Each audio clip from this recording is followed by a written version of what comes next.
I'm always grateful, my friends, for this annual celebration because it provides us an opportunity to pause and reflect on Dr. King's life and his legacy, an occasion to recognize members of our campus community and the greater Omaha community who emulate Dr. King's values, and it also provides us, each one of us, an opportunity to reflect on our own life, our values, and ultimately our own legacy. This is a time to check our direction, to benchmark how far we've come, and hopefully to rededicate ourselves to becoming better people. One of Dr. King's most persistent and important questions was simply this: what have you done to help other people? And in that simple question, Dr. King underscored many of the values that we as a Catholic Jesuit institution hold sacred: respect for the individual, compassion for the poor, justice for all, and service to others. Dr. King emphasized the importance of working together to fight injustice, as he stated so eloquently in that very familiar letter from Birmingham jail, and I quote, "Injustice anywhere is a threat to justice everywhere. We are caught in an inescapable network of mutuality, tied in a single garment of destiny. Whatever affects one directly affects all indirectly." Quote. We've come a long way since Dr. King gave his famous "I Have a Dream" speech. Civil rights laws have been enacted locally and nationally. Race relations have improved. We are more tolerant and accepting of others.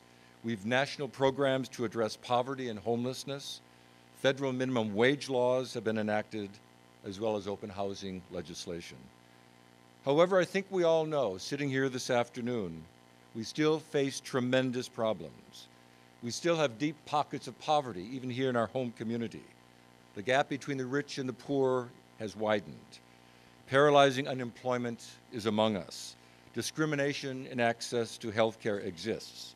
Intolerance and prejudice is evident in our communities, and equality still eludes many across the country. And so I challenge you today, as I challenge myself, and I challenge this institution, to let this event be a source to renew determination and hope as we look forward to the future, working together to overcome those obstacles within each of us and within our society that prevents us from being one community in solidarity with one another. Now, I know you've all heard these exhortations many times before. We've heard them again and again, but I truly believe it is worth repeating them because if nothing else, it reminds us, ever so quietly or subtly, of our responsibility to each other to work for a more just, humane, and harmonious future for all of our brothers and sisters. One of my favorite quotes from Dr. King, which I've used before at this event, is drawn from a little-known sermon entitled "Unfulfilled Dreams." And it's a story based on the Hebrew scripture of King David and his failure to complete the temple to put in the Ark of the Covenant that God had directed him to do. And Dr. King reminds us that in the course of our life, we all start many projects, but we do not necessarily finish all of those projects.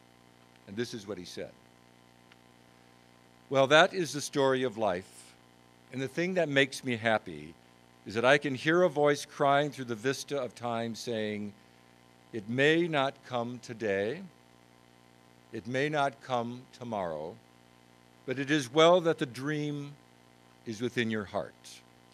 It is well that you are trying. You may not see it, the dream may not be fulfilled, but it is good that you have the desire to bring it into reality. It is well that it is within your heart." Quote.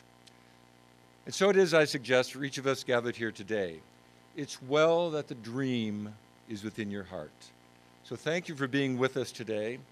Thank you for witnessing to Creighton's commitment to build a more inclusive community and a more just and humane world. Thank you for having the intention within you. Now let me end with a favorite passage from a British philosopher, Bertrand Russell. And I've often referred to this passage in my own personal reflections. Russell wrote, and I quote, I may have thought the road to a world of free and happy human beings shorter than it is proving to be. But I was not wrong in thinking that such a world is possible, and that it is worthwhile to live with a view to bringing that world nearer.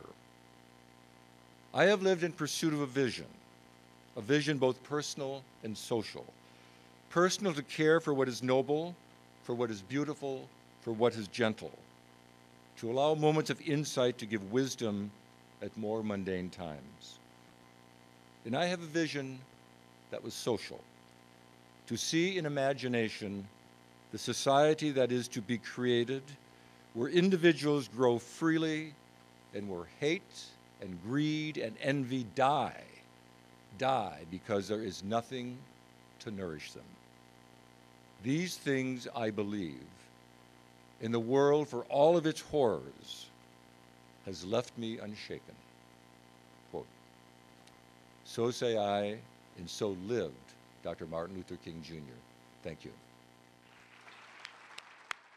Through his vision and leadership, Father John P. Slagle is inextricably tied to the university's current stature and momentum, which now includes an increased awareness of diversity at all levels. In the Jesuit Catholic tradition, he has embraced the community and encouraged all to participate in facing and solving the challenges of today and tomorrow to create a more just world. It's with great honor and respect that I, on behalf of the Dr. Martin Luther King Jr. Celebration Week Planning Committee, present to you the Dr. Martin Luther King Jr. Visionary Award